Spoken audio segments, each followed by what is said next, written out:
السلام علیکم ورحمۃ اللہ وبرکاتہ۔ پیارے دوستو، آج ہم سورہ محمد کے وظیفے کے بارے میں جانیں گے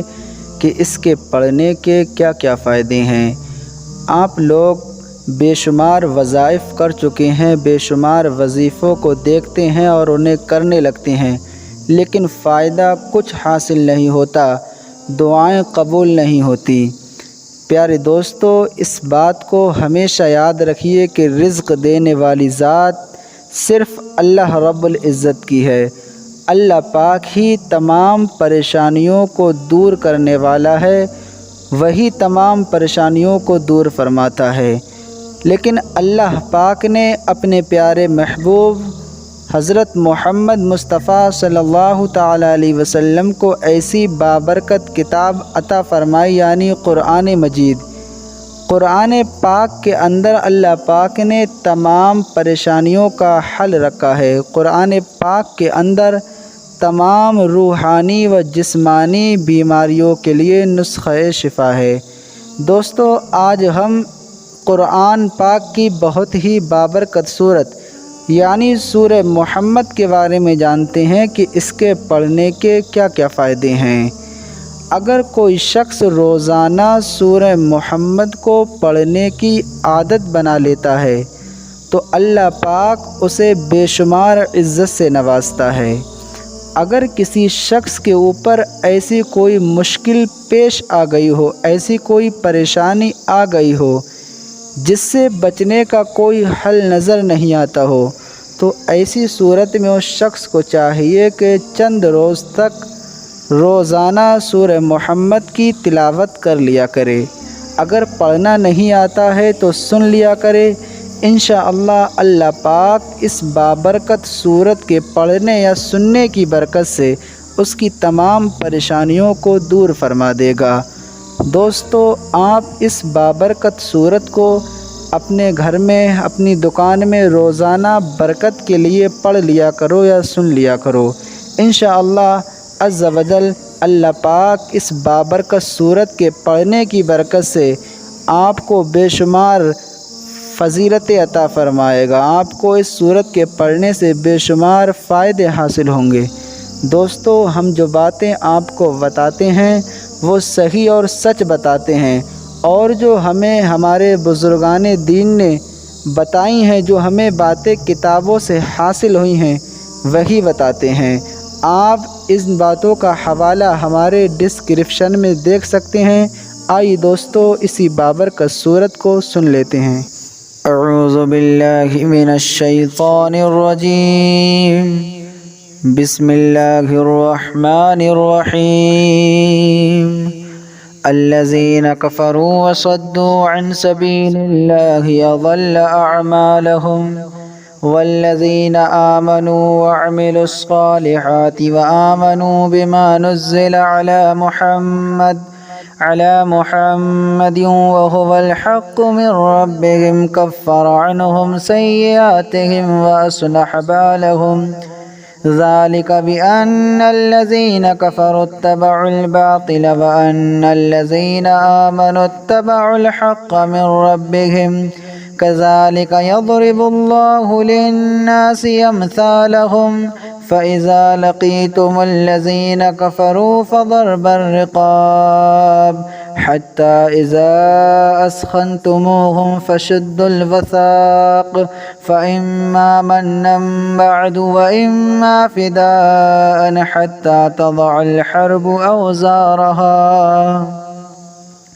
ذلك ولو يشاء الله لانتصر منهم ولكن ليبلو بعضكم ببعض، والذين قتلوا في سبيل الله فلن يضل أعمالهم، سيهديهم ويصلح بالهم ويدخلهم الجنة عرفها لهم، يا أيها الذين آمنوا إن تنصروا الله ينصركم ويثبت أقدامكم، والذين كفروا فتعسا لهم وأضل أعمالهم، ذلك بأنهم كرهوا ما أنزل الله فأحبط أعمالهم، أفلم يسيروا في الأرض فينظروا كيف كان عاقبة الذين من قبلهم دمر الله عليهم وللكافرين أمثالها ذلك بأن الله مولى الذين آمنوا وأن الكافرين لا مولى لهم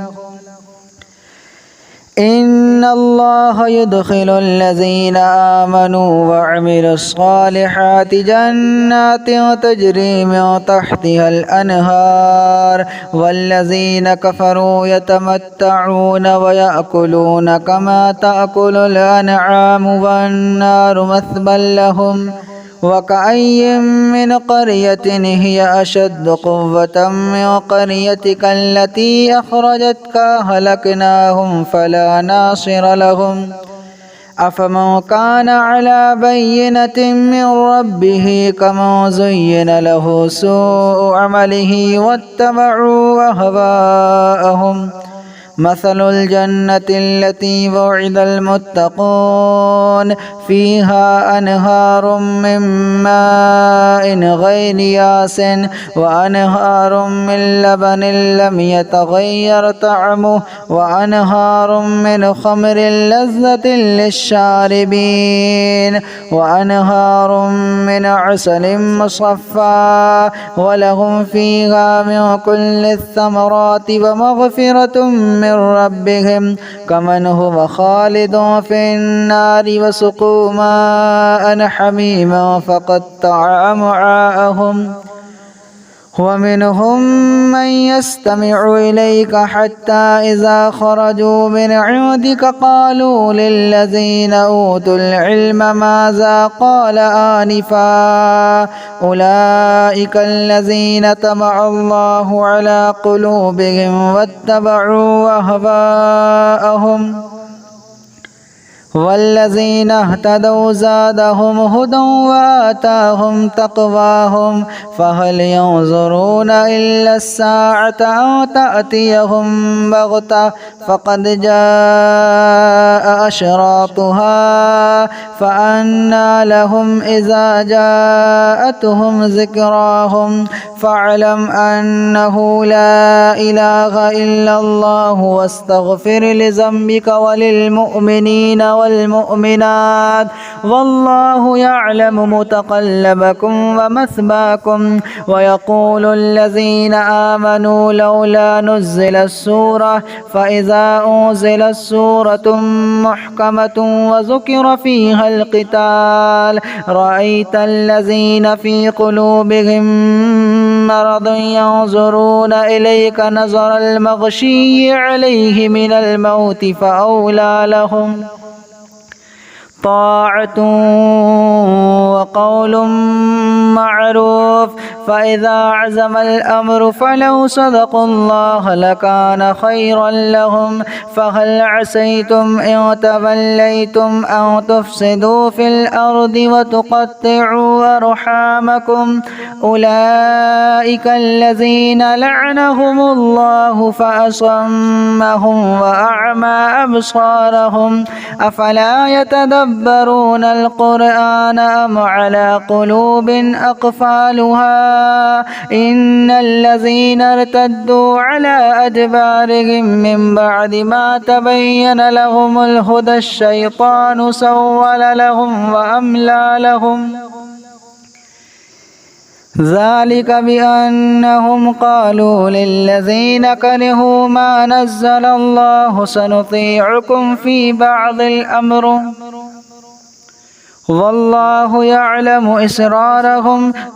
فكيف إذا توفتهم الملائكة يضربون وجوههم وأدبارهم ذلك بأنهم اتبعوا ما أسخط الله وكرهوا رضوانه فأحبط أعمالهم أم حسب الذين في قلوبهم مرض أن لن يخرج الله أضغانهم ولو نشاء لأريناكهم فلعرفتهم بسيماهم ولتعرفنهم في لحن القول والله يعلم أعمالكم ولنبلونكم حتى نعلم المجاهدين منكم والصابرين ونبلو أخباركم إن الذين كفروا وصدوا عن سبيل الله وشاقوا الرسول من بعد ما تبين لهم الهدى لن يضروا الله شيئا وسيحبط أعمالهم يا أيها الذين آمنوا أطيعوا الله وأطيعوا الرسول ولا تبطلوا أعمالكم إن الذين كفروا وصدوا عن سبيل الله ثم ماتوا وهم كفار فلن يغفر الله لهم فلا تهنوا وتدعوا إلى السلم وأنتم الأعلون والله معكم ولن يترككم أعمالكم إنما الحياة الدنيا لعب ولهو وإن تؤمنوا وتتقوا يؤتكم أجوركم ولا يسألكم أموالكم إن يسألكموها فيحفكم تبخلوا ويخرج أضغانكم ها أنتم هؤلاء تدعون لتنفقوا في سبيل الله فمنكم من يبخل ومن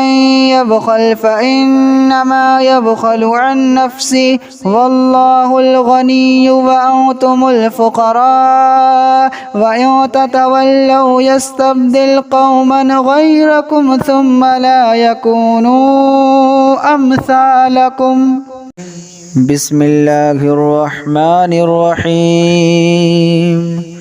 الذين كفروا وصدوا عن سبيل الله أضل أعمالهم والذين آمنوا وعملوا الصالحات وآمنوا بما نزل على محمد وهو الحق من ربهم كفر عنهم سيئاتهم وأصلح بالهم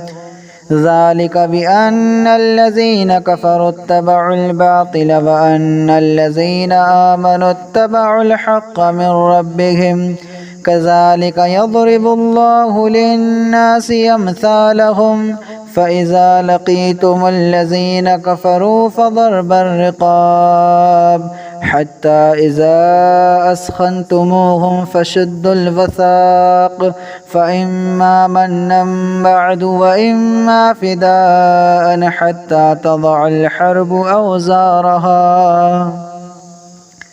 ذلك ولو يشاء الله لانتصر منهم ولكن ليبلو بعضكم ببعض والذين قتلوا في سبيل الله فلن يضل أعمالهم سيهديهم ويصلح بالهم ويدخلهم الجنة عرفها لهم يا أيها الذين آمنوا إن تنصروا الله ينصركم ويثبت أقدامكم والذين كفروا فتعسا لهم وأضل أعمالهم ذلك بأنهم كرهوا ما أنزل الله فأحبط أعمالهم أفلم يسيروا في الأرض فينظروا كيف كان عاقبة الذين من قبلهم دمر الله عليهم وللكافرين أمثالها ذلك بأن الله مولى الذين آمنوا وأن الكافرين لا مولى لهم إن الله يدخل الذين آمنوا وعملوا الصالحات جنات تجري من تحتها الأنهار والذين كفروا يتمتعون ويأكلون كما تأكل الأنعام والنار مثوى لهم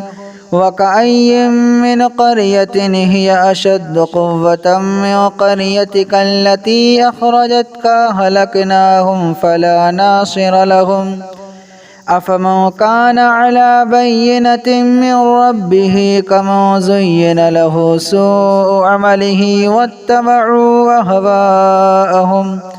مثل الجنة التي وعد المتقون فيها أنهار من ماء غير ياس وأنهار من لبن لم يتغير طعمه وأنهار من خمر لذة للشاربين وأنهار من عسل مصفى ولهم فيها من كل الثمرات ومغفرة من ربهم كمن هو خالد في النار وسقوا ماء حميما فقطع أمعاءهم ومنهم من يستمع إليك حتى إذا خرجوا من عندك قالوا للذين أوتوا العلم ماذا قال آنفا أولئك الذين طبع الله على قلوبهم واتبعوا أهواءهم والذين اهتدوا زادهم هدى وآتاهم تقواهم فهل ينظرون إلا الساعة أو تأتيهم بغتة فقد جاء أشراطها فأنى لهم إذا جاءتهم ذكراهم فاعلم أنه لا إله إلا الله واستغفر لذنبك وللمؤمنين والمؤمنات والله يعلم متقلبكم ومثواكم ويقول الذين آمنوا لولا نزلت السورة فإذا أنزلت سورة محكمة وذكر فيها القتال رأيت الذين في قلوبهم مرض ينظرون إليك نظر المغشي عليه من الموت فأولى لهم طاعة وقول معروف فإذا عزم الأمر فلو صدقوا الله لكان خيرا لهم فهل عسيتم إن توليتم أن تفسدوا في الأرض وتقطعوا أرحامكم أولئك الذين لعنهم الله فأصمهم وأعمى أبصارهم أفلا يتدبرون القرآن أم على قلوب أقفالها إن الذين ارتدوا على أدبارهم من بعد ما تبين لهم الهدى الشيطان سول لهم وأملى لهم ذلك بأنهم قالوا للذين كرهوا ما نزل الله سنطيعكم في بعض الأمر والله يعلم إسرارهم فكيف إذا توفتهم الملائكة يضربون وجوههم وأدبارهم ذلك بأنهم اتبعوا ما أسخط الله وكرهوا رضوانه فأحبط أعمالهم أم حسب الذين في قلوبهم مرض أن لن يخرج الله أضغانهم ولو نشاء لأريناكهم فلعرفتهم بسيماهم ولتعرفنهم في لحن القول والله يعلم أعمالكم ولنبلونكم حتى نعلم المجاهدين منكم والصابرين ونبلو أخباركم إن الذين كفروا وصدوا عن سبيل الله وشاقوا الرسول من بعد ما تبين لهم الهدى لن يضروا الله شيئا وسيحبط أعمالهم يا أيها الذين آمنوا أطيعوا الله وأطيعوا الرسول ولا تبطلوا أعمالكم إن الذين كفروا وصدوا عن سبيل الله ثم ماتوا وهم كفار فلن يغفر الله لهم فلا تهنوا وتدعوا إلى السلم وأنتم الأعلون والله معكم ولن يترككم أعمالكم إنما الحياة الدنيا لعب ولهو وإن تؤمنوا وتتقوا يؤتكم أجوركم ولا يسألكم أموالكم إن يسألكموها فيحفكم تبخلوا ويخرج أضغانكم ها أنتم هؤلاء تدعون لتنفقوا في سبيل الله فمنكم من يبخل ومن يبخل فإنما يبخل عن نفسه والله الغني وأنتم الفقراء وإن تتولوا يستبدل قوما غيركم ثم لا يكونوا أمثالكم